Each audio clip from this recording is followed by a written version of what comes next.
The Thomson Reuters Foundation recently did a global survey of almost 3,000 companies across 7 regions and 11 sectors. And here are some of their findings. Here are 3 of them. Number 1, only 44% have board-level AI oversight. Only 31% have a dedicated AI governance team. And 85% of these companies don't give their employees any training on the risks of AI. That just strikes me as crazy. So with us today to discuss this is the CEO of the Thomson Reuters Foundation, Antonio Zappulla, and Kaite Fowler, who was their Director of Responsible Business. So we talk about a lot of things. For instance, what does good look like? If you're going to ask all these companies, are you doing AI governance and are you doing it well? What does doing it well look like? We talk about the various kinds of pressures that companies face to actually create AI governance teams. So we talk about things like the EU AI Act. We also talk about regulations that are happening in Asia, which I knew very little about before this conversation. And we talk about the role that investors play in getting companies to comply with these regulations and just in general to do things that are commensurate with the long-term safety of the brand, because investors tend to care about that sort of thing. We also talk about whether policy can actually keep up with all the changes in AI. And one of my favorite things to talk about is whether transparency is actually a good proxy for risk management. One of the things that this survey does is it requires a high degree of transparency and sort of scores companies as doing quite well to the extent that they're transparent about their AI governance practices. Me, I'm a little bit skeptical about the value of transparency or exactly what transparency actually does. So you'll hear that in the conversation. You may have heard me talk about this in previous episodes.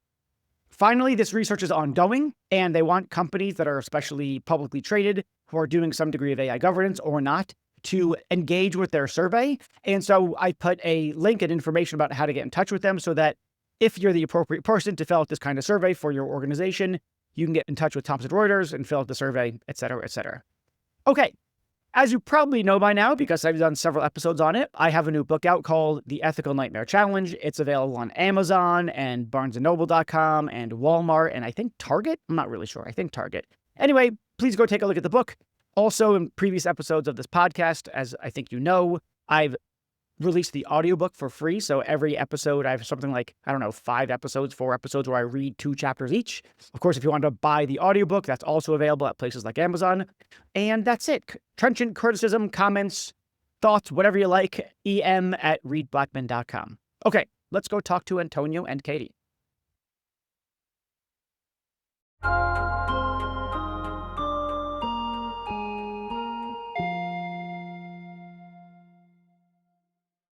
From what I gather, you have done some research on the AI governance space or responsible AI or AI ethics, whatever you want to call it.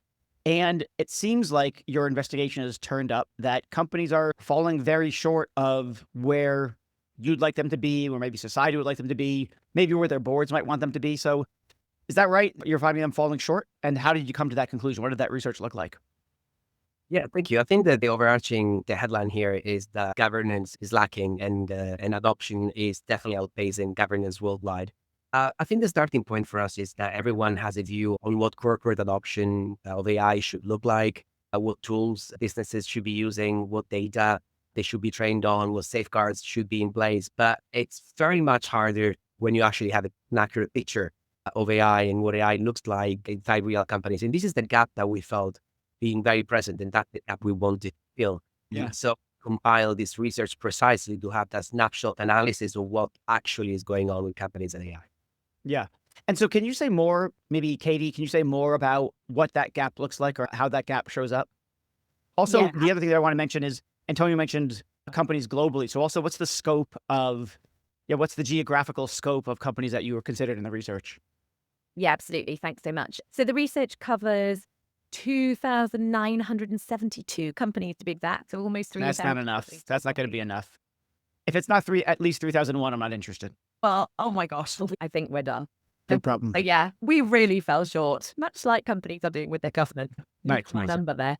But yeah, just to give you a bit of a snapshot, we surveyed, as I said, almost 3,000 companies. Over half of those were from Asia. A really good proportion were from Europe and North America, but essentially we cover all 7 regions in the world. And we also tried to cover as many sectors as possible too. So it covers all 11 sectors across the globe. So essentially what our kind of key findings were, as you've already put, there is a huge shortfall in transparency around governance. And I think it's really important to assert here that our findings are demonstrating what companies are able to evidence at the moment, are able to communicate and be transparent about. And one of the key kind of headline findings were just 44% of the companies that we surveyed actually had board level AI oversight, and only 31% actually had any dedicated team or resource to actually manage AI governance. And if you dig deeper into that, what you're seeing is that AI governance is largely being led by existing teams. So teams that would be responsible for data protection or cyber. Yeah, like cyber teams or something like that. Yeah. Yeah. So actually, I want to dig in more to the transparency bit. And so one, is it compatible? This is unlikely, but I just want to make sure that I get what the research looks like. Is it compatible with your research that there are some companies that are doing a ton and they're just not transparent about it? That's one kind of question. And the other kind of question is, if there's a gap, that means there's some place where something like they ought to be and some place where they are. There's a distance. And how do you define or specify how they ought to be? Yeah, that's two really good questions. First, to answer your first question, yes, there is absolutely a possibility that some companies are doing brilliantly. And actually, if you do dig into the data, you do see specifically in the telecommunications sector, there are some really leading organizations that have got this nailed down. A company that we've worked really closely with for many years established an AI section in 2017, and they've been working wow. on AI governance for long before we started talking about AI. So there are some really standout examples here, and we have included some case studies of some organizations that are performing really well within our report. And then to your second question, what good looks like is a huge problem. And so we really recognize that in developing our survey. It's one of the reasons why we partnered with UNESCO. We wanted to take the UNESCO recommendations on the ethics of AI to a corporate setting, recognizing it's the most widely globally ratified recommendation around AI ethics, also recognizing it's pretty impenetrable by a layperson, let alone a business leader who is totally preoccupied with other things. So we translated what is an enormous document into a really simple, easy to access 49-point survey so that companies could start to think about, what does responsible AI look like? What do AI ethics look like within our organization? So we're, as well as obviously developing a really great data set that's going to inspire an awful lot of conversation and action, hopefully, we're also offering a governance framework, essentially, for organizations that just didn't have that before. Can you give us a sense of what some of those 49 questions are? Definitely don't say all of them, but some of the sort of, maybe some of the bigger picture ones, give us a sense of what you're looking for. I imagine it's things like, I don't know, policies or responsible AI committee or something along those lines of it. So what are the kinds of questions you're asking? And who are you asking it of? The first question is easy to answer. I'm not going to pretend I'm going to reel off 49. No, please don't. They broadly fall into three categories. This is the simplest way to explain it. So we cover governance and oversight, data safety and security, and human capital. And we ask a series of questions beneath those categories to help organizations understand what they're doing. So do you have board level oversight that govern any of your AI policies? Is there a human oversight complaints mechanism for AI harms that operate within your organization? Yeah. Do you have specific policies and procedures in order to ensure that your workers are protected when it comes to AI adoption?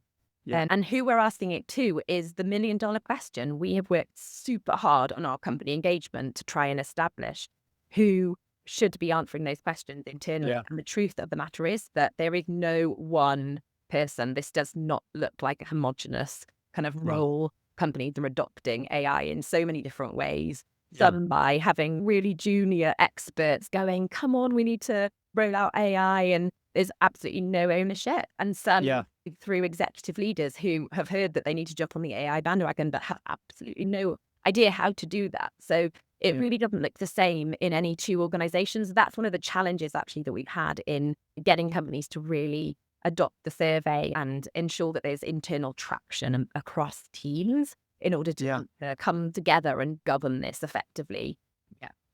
Yeah, I find a similar sort of thing in my work where there's not the buyer for responsible AI, or there's not the person that's cross-organizational that owns it. It could be the CISO, it could be the CIO, it could be a director of compliance sometimes, it could be a self-standing sort of share a responsible AI, but that they're not connected to either cyber or compliance. It could be legal, yet so on and so forth. Maybe this is a question for Antonio. When you have these kinds of questions with leaders, or when you try to bring up things like, hey, here's what the report's about, here's the research that we're doing. I don't know, how do you think about their level of, or their willingness to talk about these things, their sort of awareness that there's questions to even be answered, their readiness to answer such questions?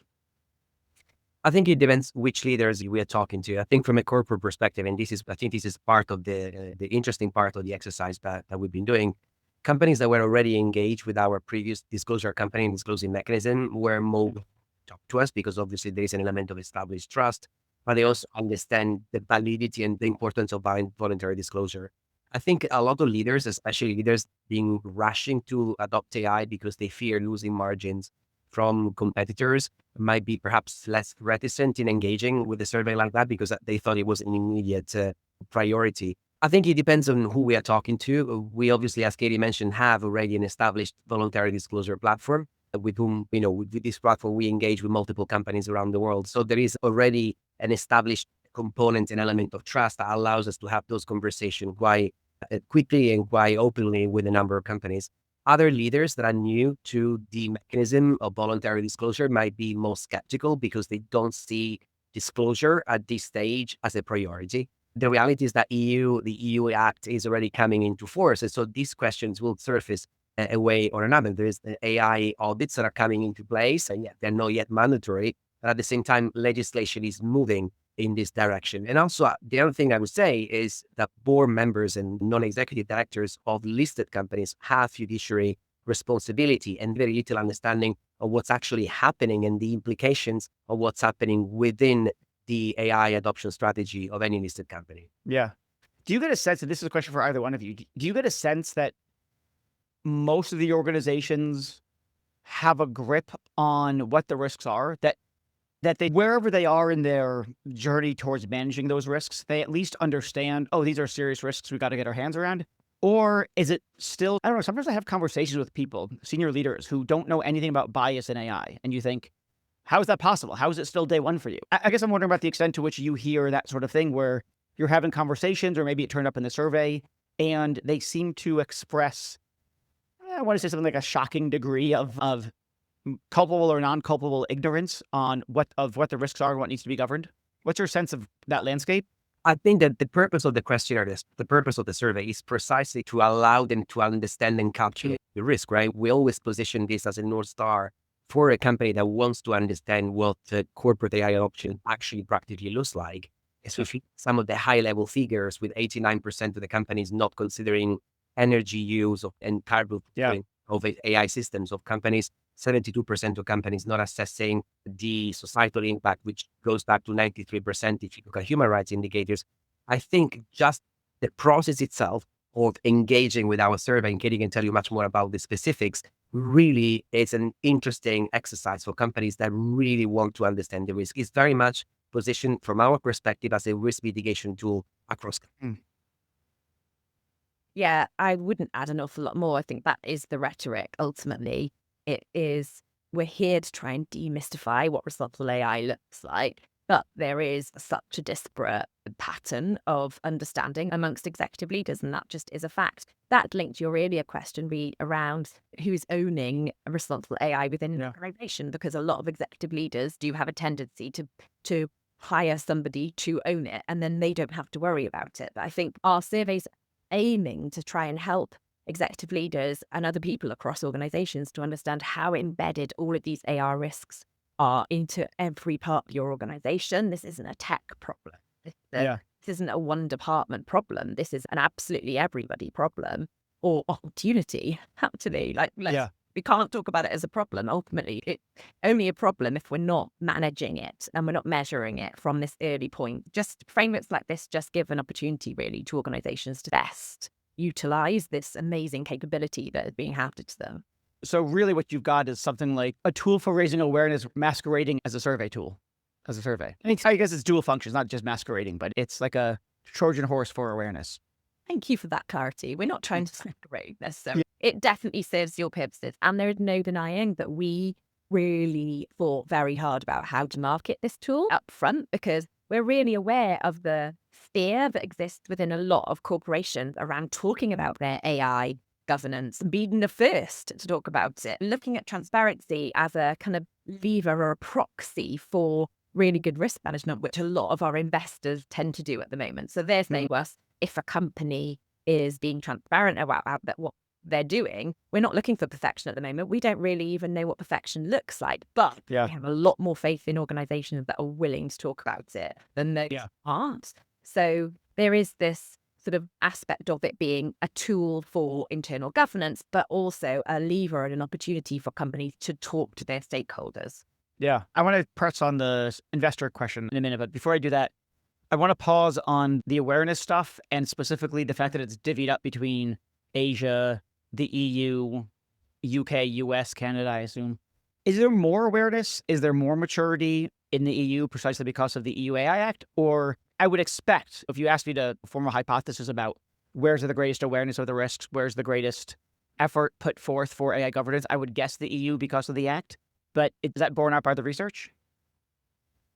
Yes, absolutely. Of course, there is a lot more awareness borne about by the EU AI Act. In fact, beyond European companies who disclose to us, over 50% of the entirety of the data set actually cited the EU AI Act. So there is a real feeling here that is a governance framework that everyone can actually hang their hat on. Obviously, lots of jurisdictions are bringing up the rear and using the EU AI Act to model their new legislation on, but it could be a lot of them are in draft and it could be many years. Yeah. There are a lot of the emerging economies are coming up very quickly in terms of modeling their AI regulation on the EU AI Act. So yeah, it really is a very interesting picture. One of the other fascinations that we had was just the role of Asia. And actually, because Asia hosts so many of our emerging economy companies, they are really wanting to almost step in where the US has decided not to. So it's this sort of opposing political stance. Even in China, for example, you see a lot more AI governance and regulation speak at policy level than you do in the US. So that's actually a really fascinating pattern. And what we're really looking forward to actually is analysing the pattern of company behaviour that comes about as a result of it, and the extent to which actually governance frameworks give companies confidence and assurance and goalposts and boundaries to be able to operate freely and innovatively and creatively within, versus a sort of total dystopia of like regulatory environment, which leads the company to hold all of the risk of creating those boundaries themselves. And that is a really interesting trend to watch. Can you say more about what's going on in Asia with their sort of regulatory frameworks? I don't have a sense. EU AI Act, very familiar with. I feel like probably a lot of my listeners are very familiar with the EU AI Act because it's come up many times in the podcast. I don't have much knowledge about the regulatory landscape in Asia. Can you say a little bit about that? Sure, yeah. There are a couple of key legislative policies that we highlight actually in the report. The first is the Chinese Interim Measures for Management of Generative AI Services. They actually have 4 huge laws. The second is the cybersecurity law that they have in China, which also covers AI. Their data security law and their personal information and protection law are all cited as being very comprehensive in terms of the use of AI. Also in Asia, we have the South Korean AI Basic Act, which again is fairly comparable to the EU AI Act. Yeah. And it was brought about in 2025. So, just after the EU AI Act came in. And then beyond Asia, the other key legislative jurisdictions that we cite in the report are the Brazilian Data Protection Law and the South African Protection of Personal Information Act. There is lots of movement. And in fact, I was in Bangkok in Thailand a year ago at the UNESCO Ethics of AI Global Summit. And Thailand is hugely serious about looking at AI governance, and a lot of their Southeast Asia neighbours are also equally serious and looking at what it's going to mean for supply chains ultimately. Of course, the really heavy electronics sector suppliers in those regions. And so they are also looking at their role going forward in this whole piece. Yeah. I still want to talk about investors, but I'm not there yet, unfortunately. So this other question that I have now that's looming in my head is something like, all right, look, it's hard to figure out what the standards are, what things ought to look like. That's difficult. And we've got regulations from different places all around the world. And so two related questions, I think. One question is, how similar or dissimilar are those various global regulations? More and slightly more specifically, I guess my question is something like, I would imagine that those regulations are sufficiently varied such that it makes defining what good looks like in a uniform way very difficult. And so I don't know how you score, they get a B plus and they get an A minus and they get a C, which makes it sound like we're all talking about they're being judged by the same standard, or are they being judged by the standard that is appropriate to their region? You might say, oh, you scored an A in whatever, North Korea, by North Korea's regulatory standards, but North Korea's regulatory standards are pretty shoddy compared to someone else who might get them like an F. I guess I'll stop there. Does that question make sense? Yeah, yes, and I think that's the reason why I want the UNESCO framework, because it's the most global framework that's been really signed by every single UNESCO member, including China. And that was our starting point. We really didn't want to get dragged into regulation country X versus regulation country Y. We really wanted to take a global framework.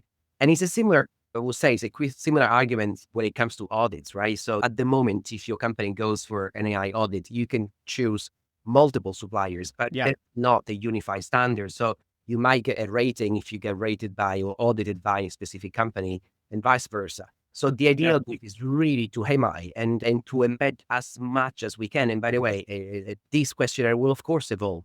At the moment, for example, we are cross-referencing over 20 cybersecurity and AI regulations globally, but we will have to make sure that as the questionnaire evolves, our engagement with the companies evolves. And one of the things, by the way, that we noticed going back to our initial engagement with companies is that once companies start to disclose voluntarily, and if they progressively continue to engage with us, they progressively continue to disclose more, which I think is a really indicator of the fact that if they're in for the journey, they're very happy to be led as much as possible to actually continue to disclose as much as possible. Yeah, that's super helpful. So if you use the OECD and they signed up for this standard, then it makes sense to apply it across the board. Let's move on to this talk about investors that I found that, Kaite, you mentioned. And Antonio, I'm sure you've talked to lots of leaders who, I imagine that part of the motivation for being transparent in the way that you've just articulated and being increasingly transparent is because investors are starting to pay attention. Is that right? So can you just say more about that? What are the kinds of investors that we're talking about? What are they looking for? I know, Kaite, you mentioned they don't even know they not necessarily know what they should be asking for, but they know they should be asking for something. So can you just say a little bit more about how leaders are thinking about the kind of, I don't know if pressure is the right word, but I'll say pressure that they're getting from investors? And yeah, I'll just stop there. That's a sort of open-ended question on that. I'll take this one. So our whole initiative is really investor-backed, and it's very purposefully done in that way because it provides such an enormous amount of power and leverage to be able to invite companies to participate in these sorts of initiatives. So we have a lot of institutional investors engaged in the initiative, so publicly backing it, like full list is available on the website. And they are telling us that they don't know what good looks like. And so they're desperate for data. And that was a huge imperative driving them to want to back this initiative. They felt that there was this big global data gap, so much talk about the impact that AI was going to have on all of their portfolio companies over the short, medium, and long term, but absolutely nothing to back it up. Obviously, they are guardians of a lot of people's money. They take their responsibility really seriously, and they have to have really good quality evidence-backed intelligence in order to shape their investment decisions. Of course, the investors that are engaged with our initiative are quite virtuous and responsible investors. They are interested in investing in a way that is not going to be detrimental to people's society and the environment in the long term. So they have a special interest in a lot of the questions that we're asking, but also really interesting to see the difference in investor interest depending on what sort of investors you're dealing with. Pension funds and asset owners who are looking at really long-term investments. They want to drive really good, responsible, sustainable business practice because ultimately it's going to pay off to them in the long term. They are super inclined to want their companies to be able to really heavily invest up front in AI governance, whereas quicker turnaround, short-term funds might be slightly less interested. And so you're much more dependent on the specific personal ethics of the leader of that fund than you are sort of institutional governance of that investor. So it's a really interesting pattern. We've had a lot of interest both pre and post the publication of our first report, and I think it's just going to continue to grow now. As I mentioned earlier, a lot of our investors use transparency as a proxy for risk management. They say to us up front, we don't know what really good risk management around AI governance is. And so we want companies to be willing to talk about it so that they can help us to define this or help us to understand what good practice looks like. That I've always been mystified by this. Mystified might be a bit strong, but troubled maybe is better by putting so much weight on transparency. I don't get it. Being transparent doesn't mean you're on the up and up. It just means that you're telling people what you do. I like to say something like transparency is a window that allows you to see whether the house is in order. But it doesn't make it because you're transparent doesn't mean that the house is in order. Because the window was there doesn't mean that the house is in order. So great, you're transparent, and what we've seen is that you're doing nothing. So transparency is a means to the end. It's a means to the end of showing that things are in good standing. So why would investors be all worked up about transparency? I could see transparency as a necessary condition so that you can see whether things are sufficiently safe such that we can do some long-term investment, big investment, blah, blah, blah. But to think this is the thing that we should focus on just strikes me as backwards as opposed to, hey, here's a sense of what you ought to be doing, and then tell us that you're doing these things. But it's the doing of the things that's important, not the telling us of the things. I think it depends on your viewpoint, but my personal viewpoint and something that we feel really strongly about at the foundation certainly is that transparency is never a means to an end. It's a means to accountability. And by being transparent and having information, it allows a multitude of stakeholders to hold you accountable. So our report isn't just for a specific group. It's not just for investors. It's also for consumers and other parts of the kind of business ecosystem who would be able to ultimately put pressure on companies to be able to act more responsibly. And we put a lot of weight on having the information available in order to do something about it. It's that classic thing of you can't manage what you can't measure. And so we really want to be able to measure and track patterns of behavior and measure improvement and recognize that no company was going to be able to answer this survey and get full marks. They might have got full marks in terms of transparency, but actually, as you mentioned, the picture might have been pretty dismal. But we have to all acknowledge that if we want businesses to move in the right direction, they have to own what is happening currently and look and seek to improving on that. So I mean, I think the concept of transparency, in this case, is actually voluntary transparency, right? It's not forced transparency. We're basically asking them to engage in this exercise to be ahead of the curve.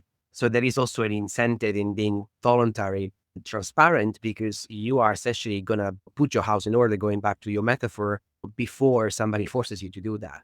So it really allows you to make your AI journey easier and your governance more robust in an environment where this is definitely coming to knock at your door. Yeah. This is the example here is definitely AI and cybersecurity laws, which is definitely one of the topics which we've seen particularly be received with particular interest from the companies. But I would say to Kaite's point, this is not really targeting just the business community. No, it's really targeting the entire ecosystem. So from one end are the businesses that adopt voluntarily this questionnaire for risk mitigation purposes, for governance, because the CEO is really on top of it, or because they really want to put their house in order before regulation comes into place.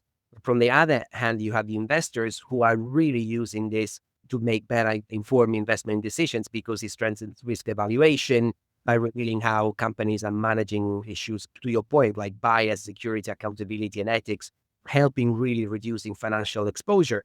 And then I would say is governments. We want to make sure that this data points governance to better policymaking. More effective policymaking is a mammoth ecosystem of risk, if you want, right? As a policymaker, where do you start from? If the data points to the fact that 93% of the companies do not take into account, do not factor in any human rights indicator or risk, maybe that's one of the places where you might want to start looking into in terms of policy and consumers, transparency for consumers.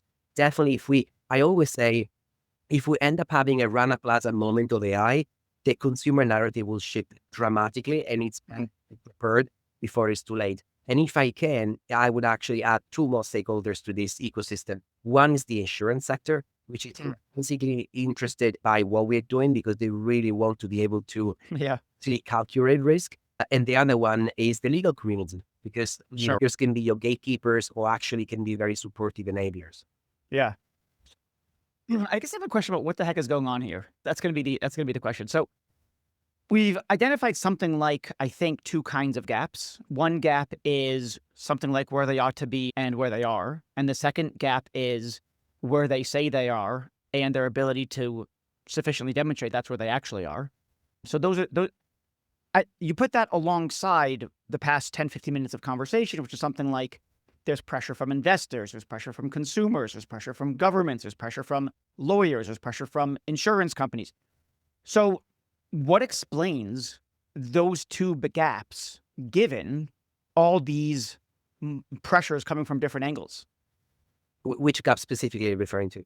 Either one. So again, the question is, what's going on here? If you've got all these stakeholders who have all this leverage and they're exhibiting all this pressure to get your house in order and be transparent about it and prove to us that you're doing the things that you say you're doing, and at the same time, they're not doing they're not doing what they should be doing. And when they do say they're doing the right thing, they can't actually provide sufficient evidence for it. That's a different kind of gap, or that's something that needs explaining. What's going on here? Are the companies not listening? Or do they say they understand the risks, but they really don't? Is it that their stakeholders understand the risks more than the companies do? There doesn't have to be the explanation, of course, but what are the contributing factors to apparently all this pressure existing and all this falling short going on? The reality is that if you take the EU AI Act out of the equation, this pressure towards companies is not really happening in a coordinated fashion. Okay. So, Katie, you might want to obviously expand more given your engagement with companies, but there isn't a mechanism that really pressures companies to disclose this by tomorrow. Otherwise, they're going to be losing a massive or they're going to be fined. But again, taking the EU AI Act, which, by the way, has enforceable issues when it comes to the enforcement of it, but it's in this massive pressure point. Yeah. There might be pressure coming from multiple directions, but not enough to really push the needle when it comes to company adoption and that transparency. Yeah. Yeah, I'd only build on that to say that the answer to both of those questions is the same. And it's that none of these stakeholders know exactly what good looks like at the moment. There's a lack of any of the power of any of the stakeholders that we've just cited to be able to say, this is the benchmark, we need you to hit this. And there's also a lack from companies to be able to demonstrate that we know exactly what it looks like, and therefore we've worked really hard to get there, and here it all is, and we're not concerned about laying it all out because we know that we're doing the right thing. But there's such a lack of comparability globally, let alone in region and in sectors, that what we're really hoping to try and drive is a standardized global framework so that we could drive that comparability and actually give power to all of those different stakeholders who actually do hold quite a lot of influence and ability to be able to drive forward this practice in a meaningful way. Another interesting reflection really is just how GDPR, the EU GDPR regulations, just transform data protection across the globe. And so I'm quite intrigued to see whether the EU AI Act is going to do the same thing for AI, given how many other jurisdictions are already modeling their AI policy on the EU AI Act. It'll be really good to track that. I want to say something about the policy stuff that you're both talking about, policy, and that the answer to my question was something like the best and really the only way that these stakeholders have a way of making themselves heard essentially is by way of regulation. And so the EU AI Act is really doing the heavy lifting at the moment. I guess my question is, there's a couple of questions. I'm just going to do this. I'm going to express some skepticism, and then you tell me why I shouldn't be skeptical, hopefully. Policy is so slow. Or with the EU AI Act, we saw the first draft was, 21, something like that. And then ChatGPT comes out, and they say, oh my God, this thing doesn't cover generative AI. And so scramble, update. Finally, that gets to be in, let's just say for the sake of argument, decent shape. And then, oh my God, AI agents. And so scramble. And so it seems like the technology is moving so fast that our ability to craft policy, whether it's nationwide policy, national policy, or it's even the policy of a single corporation, a large corporation, one of the telecommunications companies we were talking about earlier, it takes just too damn long And so you get all these stakeholders in the room. If you want something as multi-stakeholdery robust as something like OECD, you've got to get lots of people in the room, lots of people in many rooms over lots of period of time. And meanwhile, the technology is just leapfrogging ahead. And so I guess I'm just expressing, I don't know, either skepticism and or concern that if the major lever has to be policy, then we're in tough shape because the policy is never going to be able to keep up with the pace of technology. I'll say one last thing. We might see after agentic AI, maybe there's the next kind of AI, or maybe there's the AI and plus blockchain, or there's AI plus quantum, or there's AI, quantum, and blockchain, or you start stitching together all these other emerging technologies, waiting for, oh my God, regulators to get their heads around quantum computers. Huh. And then how that impacts AI. Anyway, so that's my small rant and airing out of skepticism. If you want to go for this one, I have something to say, but here your subjects.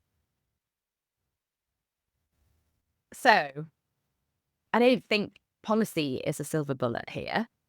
Personally, as you said, there are lots of reasons why it can't be, at least in the short term. But that doesn't mean that I'm not hopeful that it would be in the medium term, because ultimately society and the way that we work is going to change dramatically, and the pace at which we're going to even policy might be developed is going to also change with it. So there will come a point where regulation is possible, and it is possible to keep up with some of these developments. And ultimately, the hypothesis there is that the developments are possible because there is no regulation. What if there was a regulation around the development of that tech? It wouldn't be outpacing policy if that was the case. So that's just a kind of underlying assumption of the status quo as it exists now and how we're projecting. But the other thing to say is that this just builds a rationale and business case for our initiative, because ultimately what we are saying is that we are an agile, fast-paced initiative that you should be able to respond to. We are mapping regulation movement across the world for you. We are mapping those against all of the survey questions that we're asking you to respond to. We're saying to company, if you can respond to our data set, you should be very well equipped to be able to comply with any mandatory regulation that comes down the line. So ultimately, there is a rationale for an initiative like this. If it can really build the momentum and traction that it needs to be this sort of global framework, where other more regional frameworks like OECD are lacking in their global reach. So I am much more of an optimist than you around the potential. That's a low bar. Yeah. I also think that it's the same fact that companies are engaging in voluntarily, again, in this disclosure, does really open their eyes. They really understand what they need to fix, regardless of regulation, right? You're asking questions, and then as a leader of an organization, if you do not have the answer, you'll definitely want to get that answer. So I think there is this other level of leverage, if you want. And then beyond that, I really think that is, again, do not underestimate the capital allocation, the capital shift with or without regulation. Or again, if money decides that a proposition might be too risky because it's too opaque. That, to your point, regulation might not get there in 5 years, but definitely investors will be there in 5 days. Yeah. Especially once we get negative headlines. And again, if there's a massive class action or a lawsuit, then I would argue that consumers are already quite sensitive to some headlines that are coming out. You will see Grok and the response, or all the conversations around whether AI tools are used for security and defense purposes. There is a bit of a shifting consumer approach, whether it's open AI. So I think regulation is definitely not the only mechanism, but I think a combination of multiple approaches will eventually shift behavior. Yeah. So just to add, we are talking about ethics here as well. Ultimately, one of the key barriers here to change is that we're not entirely sure what horrific human rights violation AI is going to result in until it happens. And then no government in the world is not going to want to regulate around it. So it's almost like we're waiting for this sort of impending cliff edge to happen. Yep. That's the silver lining. I'm with you. I think catastrophe, I'm a skeptic about policy and all that, but I don't know if you want to call it optimist, but I think catastrophe is the thing that is going to be the thing that really moves people. We saw in the climate, we've seen this in the sort of climate sector as well, and environmental impact. Until there was really good, hard data, we weren't prepared to act. And so ultimately, just again, to speak to the importance of having that evidence to be able to drive behavior change. Yeah. My go-to is the Tuskegee experiments. So the experiments where doctors were testing on black syphilitic patients, in the 20s, 30s, and 40s, something like that. And they didn't give them penicillin because they wanted to witness the unfolding disease. And then when that came to light to the public, people went rightfully bananas. They were morally outraged. And then that led to, in the US, what we call institutional review boards. You have got them there as well. But it's essentially, before you can conduct any research on human subjects, it has to get vetted by, in our case, the IRB board. I forgot what it's called in the UK. But essentially, there's got to be protections for human subjects. And you have to have things like respect for persons. You have to have consent. You have to have blah, blah, blah, blah, blah. So yeah, but unfortunately, it took a catastrophe. It took, massive violations of human rights in order to make it happen.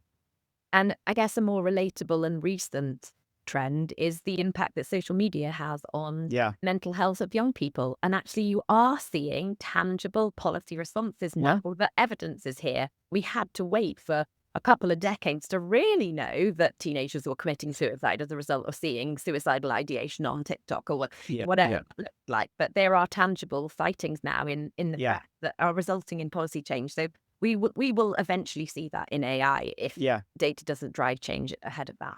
Yeah, I think that's right. We've talked a lot about leadership and where they're feeling the pressure, or they might feel the pressure, and what they're doing about it, what they're not doing about it, whether they're willing to be transparent. One thing that we've left out in this picture is the bottom 90% of the triangle of a corporation or of a company, of any organization, the sort of average worker. So is there part of the research that focuses on what is this doing to the average employee or the average worker? What is it going to do? What's their role to play? One thing is that it's not just, of course, a handful of people using AI tools. It's, in principle, everyone in the organization. So to what extent do you think about this sort of, people like to call it the future of work, or how it affects employees on an everyday basis? Does your research go into that stuff as well? Yeah, we do. And really interestingly, it's really surprised me how lower percentage of employees are actually even offered AI training. As you say, our assumption is that 90% of employees in corporate settings are actually using AI, but are they using it effectively? Are they using it safely? Are they using it responsibly? Do they know the implications of their AI deployment? So our findings showed that 31% of companies were able to demonstrate that they're offering AI training to their employees. That I think was so little. That's wild. One, because I think it's a requirement of the EU AI Act. And two, you'd think if they want to drive implementation, training would be a really good idea.